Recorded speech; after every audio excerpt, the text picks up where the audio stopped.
All right, let's talk about Galamsey. Now, you've probably heard that term, and you probably think it means illegal mining in Ghana. And you're not wrong, but that's not the whole story. Not even close.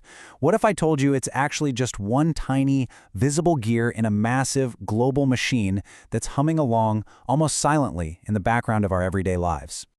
This sentence right here, this gets to the absolute heart of it. The pain, the poisoned water, the ruined farms, that all happens in one place. It's local. But the gold itself? Oh, that gold is a world traveler. And if you can get your head around that one core idea, that disconnect, you'll understand everything we're about to get into. So let's start where the story seems to begin, right? On the ground in Ghana. When you look at the immediate impact of Galamsey, the picture is it's absolutely devastating. We are talking about rivers that have literally turned to mud. Cocoa farms, the backbone of their economy, just erased and replaced by these moon-like craters. Entire ecosystems are pushed right to the edge of total collapse. The environmental bill for all this is enormous, and it's paid for 100% by the people who live there. Now, when you see that kind of damage, the easy conclusion, the simple answer is to say, well, this is a local problem. A failure of government, a lack of enforcement. But is it really that simple? Is it? Or is that just what's visible on the surface? To really get what's going on here, to understand what's actually fueling all of this destruction, we can't stay on the ground. We have to follow the gold.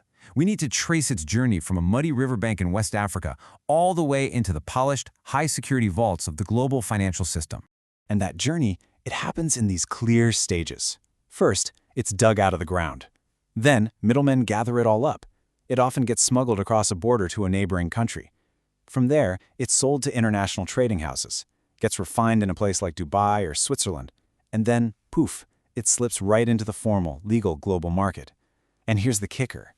As the gold moves down this pipeline, its price goes up and up and up. But at the same time, the story of where it came from, the story of the destruction gets erased. It just vanishes. This is the key. This is the whole game right here. A fundamental asymmetry. The ecological debt, the poison, the craters, the lost farms, all of that stays put. It's locked in Ghana. But the money, the financial value, that gets to travel the world freely. It's a system that is frankly brilliant at exporting profit while containing all the consequences in one place. And the magic trick that makes this all possible is called gold laundering. As something like a conflict diamond, you can sometimes trace it. But gold? Gold is a launderer's absolute dream. You just melt it down, you mix a little illegal gold with a lot of legal gold, and you pour it into a new bar. And in that moment, its entire history is gone. The polluted river it came from might as well have never existed. It's a gigantic blind spot in our global regulations. Okay, but a pipeline like this doesn't just exist on its own. It has to be powered by something. And in this case, it's powered by a relentless global engine of demand. So who on earth is asking for all this gold? Well, the answer might be a little uncomfortable. It's basically all of us. See, gold plays this totally unique role in our world. It's the thing you buy when you're scared of inflation. It's what our central banks stockpile to keep economies stable. It's in the phone you're probably holding. It's the jewelry we wear, and it's the ultimate safe place to park your money when the world gets a little shaky. This isn't a demand that comes and goes. It is constant. It never sleeps.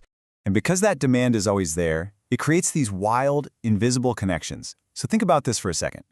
Let's say a big bank gets into trouble, maybe in Europe, maybe in the US. Investors panic, they pull their money out and they pour it into gold to keep it safe. The price of gold shoots up. And that decision, made in a skyscraper in London or New York, creates a massive financial incentive for more mining back in Ghana. A banking crisis on one continent can directly lead to an excavator tearing up a forest on another. That is the invisible string that connects our world. And let's be really clear about something.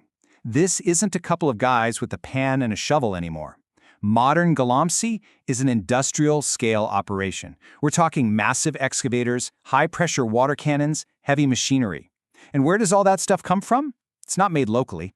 It's imported, it's financed, and it's serviced through global supply chains that stretch all around the world. So, when you start putting all of these pieces together, the local devastation, the global pipeline, the constant demand, the flow of heavy machinery, you start to realize something. You are not looking at chaos. You are looking at a highly organized, incredibly efficient global system. And that brings us to the most uncomfortable truth of all. So the big question is, who's actually responsible here? Who is really driving this thing? Is it just the guy operating the excavator on the ground, or is the network of responsibility much, much wider and way more complicated than we'd like to admit? The truth is, the responsibility is spread so thin across this entire global network that it's almost invisible. It includes the miner, of course, but it also includes the smuggler who moves the gold, the company that sells the excavator, the refinery that doesn't ask too many questions, the investor in Tokyo who's just trying to protect their retirement fund, and yeah, even the person buying a wedding ring. Every single one is a link in a very long chain. And what this creates is a massive issue of environmental justice. All of the burdens, the mercury poisoning, the undrinkable water, the land that can't be farmed anymore, are shouldered by a handful of communities in Ghana. But all of the benefits, the financial security, the beautiful jewelry, the components in our technology, are enjoyed by us, the global consumers, who are completely and totally insulated from the dirty reality of where it all comes from. And that brings us to this final, really sobering thought. This destruction isn't happening because the system is broken. It's not chaos.